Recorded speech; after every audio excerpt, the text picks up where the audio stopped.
好食嘅 pizza 真係唔使講咁多嘢。嚟到龍尾村，好就係嚟到呢度啦。Macy 麵包店。咁 Macy 我之前嘅片都介紹過，佢哋主力係做酸種麵包。咁大美督總店咧仲有堂食服務嘅。咁但係呢個天氣咧，建議大家咧就外賣攞走。Pizza 味道就食下啲小食，炸菇、天貝，飲埋佢咖啡。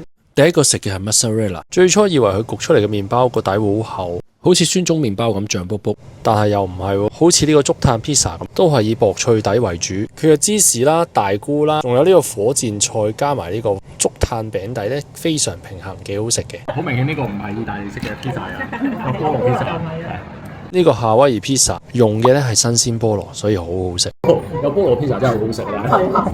但係咧，始終用佢哋自家嘅酸種麵包食嘅三文治真係冇得輸。我覺得呢個三文治係今日嘅 MVP， 好好食，加咗核桃，加咗番茄，加咗芝士，你擺到尾而家都係脆。